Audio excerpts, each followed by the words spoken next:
Шартты өртке қарсы күрес жұмыстары қазір міне Жасыл Белдеу аймағында жүріп жатыр. Бұл жерде оқу жаттығу жүргізіп жатыр өрт сөндірушілер. Бұл қалай жүреді? Жалпы дала өртіне қалай төтеп береді біздің өрт сөндіру қызметі? Бүгін біз осы мәселені тексердік. Мен Жасын Біркенов, кеттік.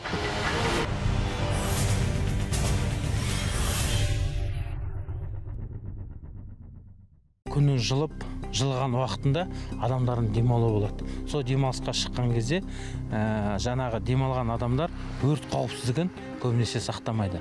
Олар от жаққан уақытта қалдырып кетеді, оттарын сөндірмейді, және де қоқыстарын және де темекінің құлықтарын жаңағы трассада келе жатқан кезде темекінің тартқандарын лақтырып, содан өрт жағдайлар болып жатады. Қураған ағаш, шөп, қамыстың өртенуі елорда маңында жиі орын алады. Алдымен бұл тілсіз жауды ауыздықтау үшін Астана орманы жауапкершілігі шектеулі серіктестігі келіп, өз күшімен осы жердегі өртті сөндіруге тырысады екен. Қосымша міне қазір өрт сөндіру көлігі де келе жатыр.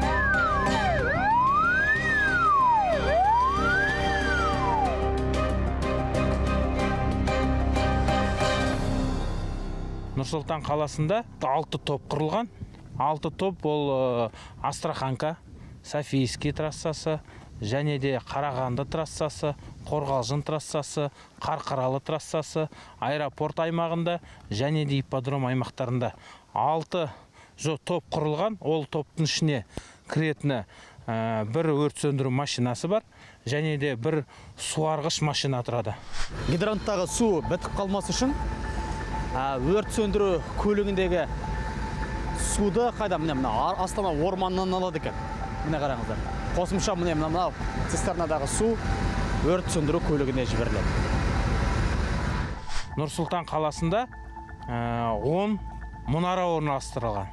Олар әрбір жерде тұрады. Солар түтінді көрген уақытта 101-ге хабарлайды, және де өздерін жаңағы тұрған топтарға хабар жеткізеді. Сол хабарды естіген уақытта олар жедел түрде сол жерге келіп өрттің алдын алады. Бұл мұнара төменнен қарағанда биік емес секілді. Биіктігі 18 метр, енді мініп бара жатырмын. Ай, дұрыс пе екен бұл менің әрекетім негізі деп ойлап қоям.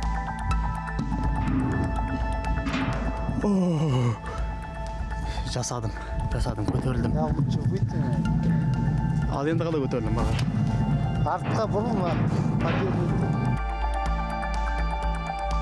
18 метр биіктікте, жоғарыда мұнарада желдің қарқыны күшті, салқын бұл жерде.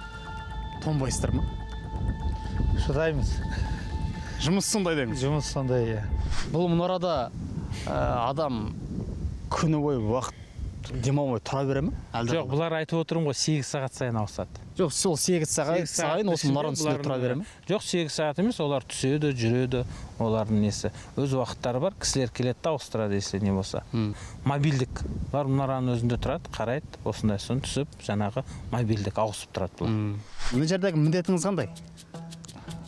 Орманды өрттен қорғау, тазалық, мусор төккеннен қараймыз. Сол күнделікті жұмыс. Қаншалықты енді осындай оқиғаларды куә болып жатасыздар? Қаншасын анықтайсыздар? Енді күнде бола бермейді өрт, бірақ арасында болып тұрады. Поляна жанады. Соларды қараймыз. Мусор төккізетін болады жағдай. Соларды қараймыз. 8 сәуірден бастап 30 қазанға шейін. Бұлар тәулік бойы сондай атқарады кезекшілікті.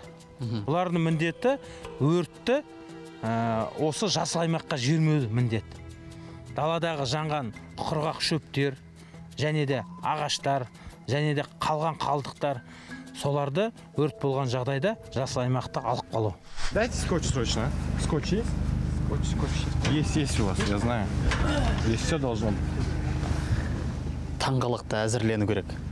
Өйткені шартты өртке қарсы күрес ол да жоғары деңгейде дайындықпен өтеді. Жасыл Белдеу аймағында шартты өрт шығару үшін өртке қарсы қызметінің қызметкерлері 6 литр жанар жағармай әзірлеп қойыпты. Байқам 6 литр емес кім, мына жерде қанша? 5, 15, 20-дан астам литр. Бензин ба, солярка ма? Аралас дейді. Әдетте өртпен күресетін жігіттер бүгін оқу жаттығу кезінде өрт шығарайын деп жатыр. Бір қызығы. Коллеги, у меня времени нет, я через полчаса вынужден буду убыть. Если есть вопросы, я готов с вами. Давайте где-то на фоне встанем. Весна в этом году. Биыл көктем 2 аптаға ерте келді. Сондықтан сәуір айында республика бойынша өрт өршіп тұр. Жалпы 1200-ден астам өрт шығып, 274 дала өрті орын алды. Бірақ біз дер кезінде тілсіз жауды ауыздықтай алдық.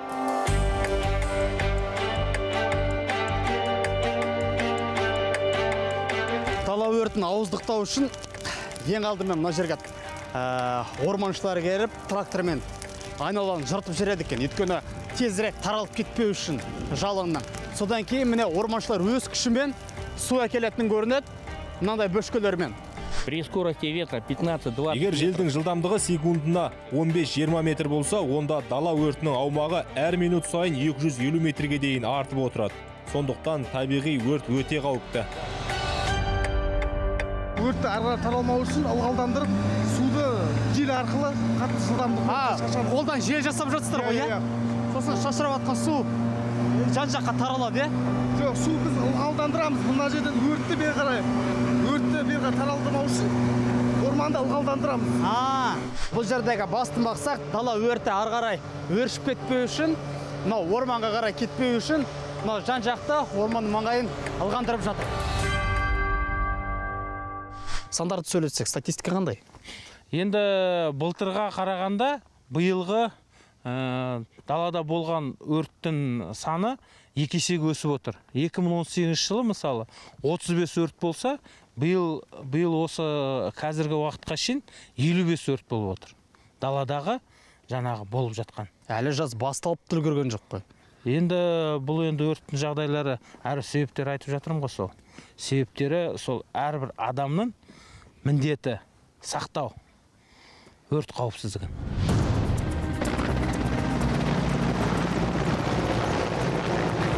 Ми тікұшағымен осылай келіп, міне бірнеше тонна суды тастап жүреді екен. Осылай міне бір ғана осындай ошақты сөндіру үшін 2 рет су тастау керек, қателеспесем.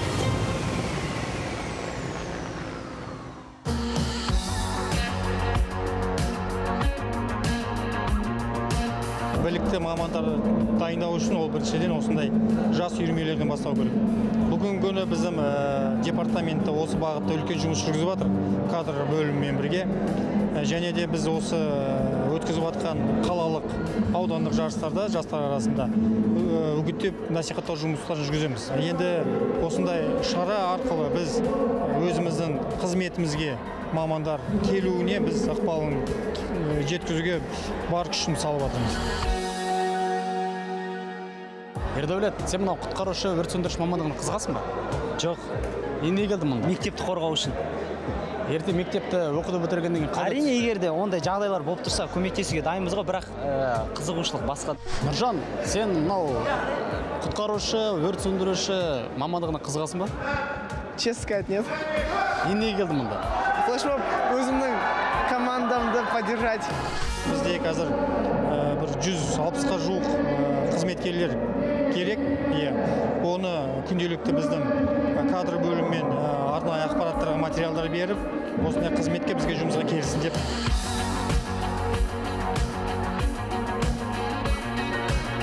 Біздің қоғам осыған салғырт қарап жүргендіктен осындай оқиғалар орын алып жатыр ғой.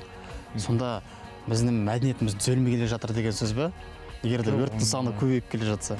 Енді әрбір себептер болады, оны олай деп айтуға да аузымыз бармайды. Енді біз осы Нұр-Сұлтан қаласының тұрғындарына және де келген қонақтарға әрбір демалуға шыққан уақытта сол өздерін өрт қауіпсіздігін сақтау ол. Біріншіден өртті жаңағы отырған жеріңізде өрттің жан-жағында шөп, құрғақ шөптер болмау үшін. Және де сол сөндіру құралдары болу керек қолдарында.